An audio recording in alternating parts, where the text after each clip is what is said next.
Hello tout le monde, je vous retrouve aujourd'hui pour le débrief de l'Omloop et Nieuwsblad qui s'est couru aujourd'hui.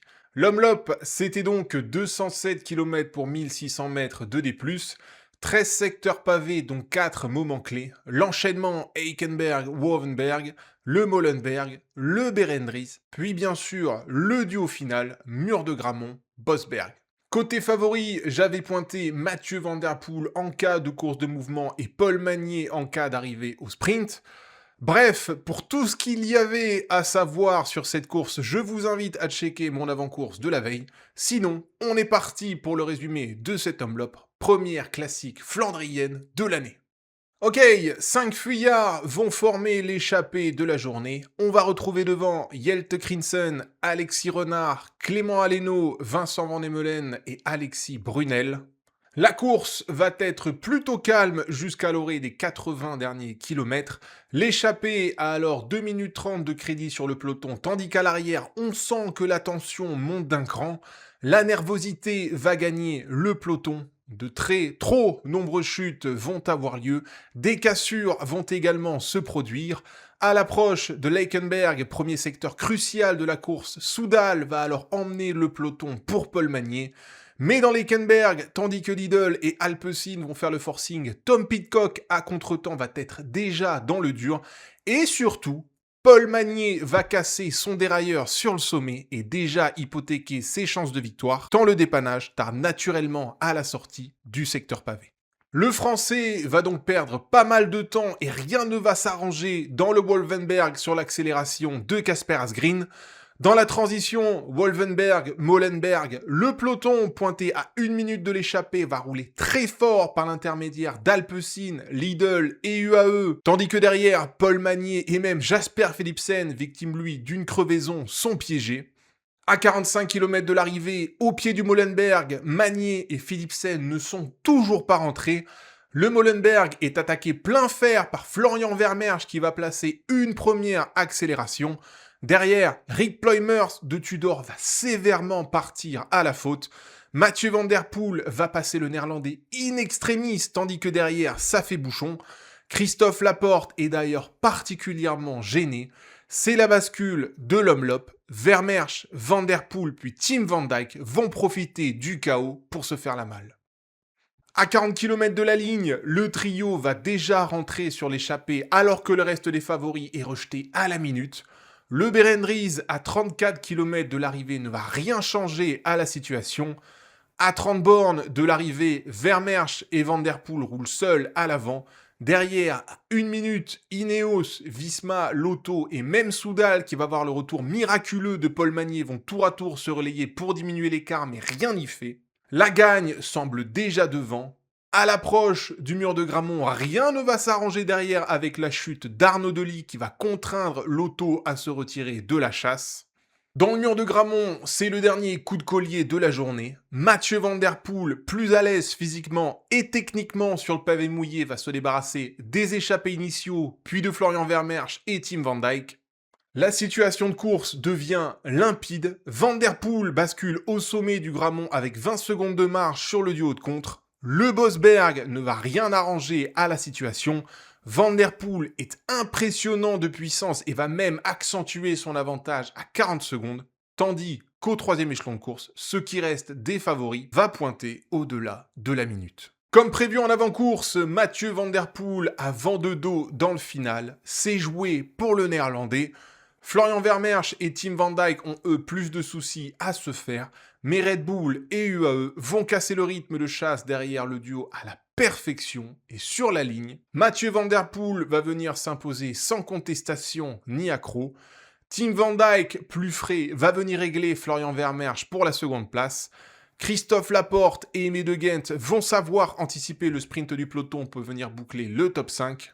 Puis, c'est Tobias Lund Andresen pour Decathlon qui va venir régler le peloton, devançant Jordi Meus. Paul Magnier termine sa course au 11e rang, puis bravo aux 3 rescapés de cette journée. Alexis Renard fait 9, Jelte Krinsen 18 et Vincent Van Emelen 19. Ok, au débrief de cette course, Mathieu Van Der Poel aura fait du Mathieu Van Der Poel pour sa rentrée. Alpecin aura été très discrète avant de mettre la pression à tout le monde dès l'ascension de Hülkenberg à 62 km de l'arrivée. On a très vite compris qu'on ne jouait pas la carte Philipsen pour Alpecin quand on les aura vus rouler dans la transition en direction du Molenberg, tandis que Philipsen gravitait à l'arrière aux côtés de Paul Magnier. Ils auront joué la course de mouvement comme prévu et la bascule se sera faite dans le Molenberg sur un incident de course. La chute de Rick Ploymers aura été le facteur clé de cette journée. Van der Poel s'en est sorti en technicien absolu. Je vous laisse imaginer le niveau qu'il faut avoir pour avoir cet automatisme de survie, de déchausser puis de reclipser sur le pavé humide en pente pour repartir.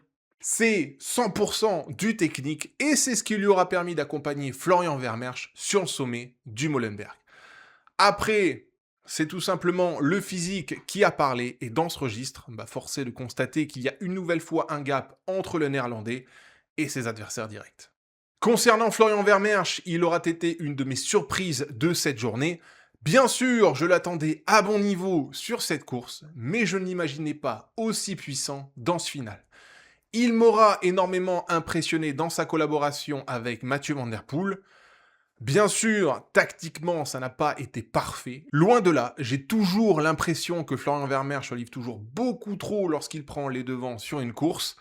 Ça lui aura coûté de l'énergie dans le mur de Grammont pour pouvoir accrocher le rythme de Mathieu Van Der Poel. Mais si on résume sa journée, il aura couru juste. Il a été devant dans le Molenberg et ça lui aura évité la chute de Ploymers. Il aura fait un bon travail avec Van Der Poel après le Molenberg et jusqu'au pied du mur de Grammont. Ce faisant, il ne s'est pas attiré les foudres du néerlandais et il s'est aussi assuré une place sur le podium en gardant à distance le reste de la meute. Voilà, Vermeersch s'est peut-être trop donné dans sa collaboration avec Mathieu Van Der Poel, mais si l'objectif c'était de jouer le podium, c'était exactement ce qu'il fallait faire et je pense qu'il n'y avait pas mieux à faire pour UAE. Tim Wellens n'a pas été au mieux sur cette journée. Oliveira et Ruder Goetz sont tombés. Nils Politt aura fait le bon chien de garde dans le final. Et en cela, je trouve que UAE s'en sort pas trop mal au soir de cet Omloop. Concernant Tim Van Dijk, voilà quelqu'un qui aura joué la carte de la discrétion aux côtés de Van Der Poel et Vermeersch. Du Molenberg au mur de Grammont, je pense qu'il aura passé qu'un seul relais par pure politesse. Mais franchement, ça n'enlève absolument rien à sa journée. Au sommet du Molenberg, il est allé chercher des ressources physiques impressionnantes pour recoller au duo Van Der Poel-Vermeersch. Derrière, qu'il ne collabore pas avec ces deux monstres, tant qu'on ne lui dit rien, j'ai envie de vous dire qu'il n'y a aucune raison de se précipiter pour rouler avec ces deux gars-là. Surtout quand on compare son statut avec le statut d'un Mathieu Van Der Poel ou d'un Florian Vermeersch. Et puis après, passer le mur de Grammont, il a fait ce qu'il devait faire, rouler pour empêcher un retour de l'arrière et profiter de sa fraîcheur pour taper Florian Vermeersch pour la seconde place. Bref, Tim Van Dijk, ça n'a pas été le plus fort de cette journée, mais peut-être le plus malin. Dans l'ensemble, ça reste un très bon résultat pour Red Bull, surtout si on compte, en plus de la seconde place de Tim Van Dijk, la 7ème place de Jordi Meeus. J'y reviens après. Concernant Tom Pidcock, que je voyais bien jouer les premiers rôles aujourd'hui, ça aura été une journée, plutôt compliquée. Il aura enchaîné les contretemps dans l'approche du Hülkenberg, qui aura totalement bousillé sa course à l'approche du Molenberg. Il aura terminé sa journée à plus de 2 minutes aux côtés d'un Tim Wellens. Pas terrible, vraiment pas terrible compte tenu de ses jambes autour d'Andalousie. Mais bref, prochaine étape pour le Britannique, l'Estrade Bianche, qu'il devrait beaucoup mieux maîtriser que l'Omloop et les courses pavées dans l'ensemble. Je vous fais une petite confidence, mais je n'ai jamais compris pourquoi Tom Pidcock ne performait pas sur les Flandriennes au global. J'ai plus l'impression que c'est une question d'envie que de qualité, parce que sur le papier, Tom Pidcock, il a les qualités pour briller sur les Flandriennes. Et curieusement, chaque année, il s'y présente, et ça marche jamais. Bref, au-delà de Tom Pidcock, pour ce qui est des sprinters, ça aura été une sale journée. Jasper Philipsen, malchanceux et un petit peu délaissé par son équipe, aura abandonné. Même chose pour Matthew Brennan et Juan Sebastian Molano. Ben Turner, plutôt moyen, aura bouclé la journée à plus de 2 minutes. J'avoue avoir été un tout petit peu déçu de l'attitude du Britannique sur cette journée, et même de l'attitude d'Ineos au global, qui auront chassé derrière les 6 fuyards dans le final, et pourtant Ben Turner n'a pas répondu présent dans le mur de Grammont, alors qu'il avait montré qu'il était capable de passer le dénivelé autour de Valence. Bref, au-delà de Ben Turner, Arnaud Delis, tombé à l'approche de Gramont, aura terminé à plus de 5 minutes. Et Binyan Girmay, pas loin d'avoir frôlé la correctionnelle sur cette chute d'Arnaud Delis, aura lui fini la course à plus de 3 minutes. Bref, ça n'a pas été terrible dans l'ensemble aujourd'hui pour les hommes rapides, et finalement, ceux qui s'en sont le mieux sortis, c'est Tobias Lund Andresen, discret mais 6ème à l'arrivée pour Decathlon. Si Olaf Koy manque pour la structure française, Tobias Lund Andresen fait extrêmement bien le change en ce début de saison pour la structure française. Jordi Meus fait lui 7 pour Red Bull. Belle journée pour Red Bull qui fait 2 et 7 au global, comme je vous disais tantôt. Et Paul Magnier qui termine lui au 11e rang et qui aura été le premier des favoris à connaître un ennui. Ouais, mais derrière, on est resté très calme. On n'a pas paniqué et pour Magnier et pour Soudal. On a fait l'union autour du français et échelon après échelon, secteur après secteur. Le voilà qui termine quand même 11e de cet homme-lop. Alors clairement, c'était pas le résultat attendu au départ, mais au vu des circonstances de course, au vu de cette casse dérailleur à 60 km de l'arrivée après le passage de Leikenberg, ça reste une perf extraordinaire que de remonter échelon après échelon pour pouvoir disputer une 6ème place à l'arrivée. L'attitude qu'auraient eu Paul Magnier et Soudal aujourd'hui, ça doit leur servir pour la suite. L'attitude, encore une fois, de 60 bornes à l'arrivée, elle est exemplaire. Du calme, de la résilience. En cela, le comportement a été parfait. C'est un petit peu le cocktail des plus grands et je trouve que cette attitude va payer le jour où ça tournera mieux et pour Soudal et pour Magnier.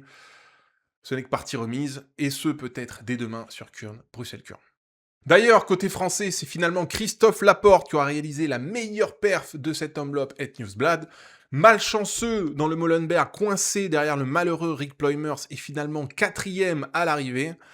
C'est très rassurant pour Christophe Laporte, sa chute au Tour d'Andalousie ne l'a clairement pas impacté.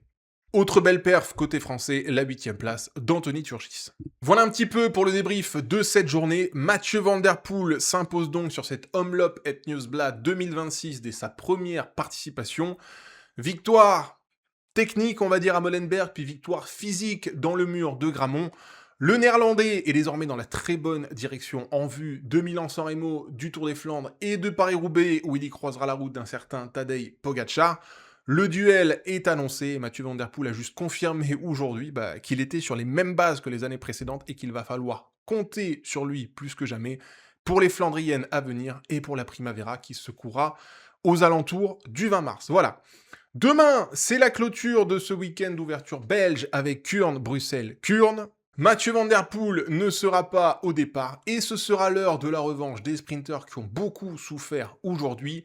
Les favoris, ce seront Philipsen, Andresen, Lamperti, Delis, Girmay, Meus, Magnier, Laporte, Brennan et Molano qui étaient au départ de cet homme-lop. Puis, on y ajoute Milan Fretin et surtout Jonathan Milan. Et puis voilà, dans l'ensemble, vous avez les très gros favoris de Kuurne demain. Jonathan Milan sera bien évidemment mon favori au vu de ses performances à l'UAE Tour, et puis j'espère bien sûr une bonne perf de Paul Magnier.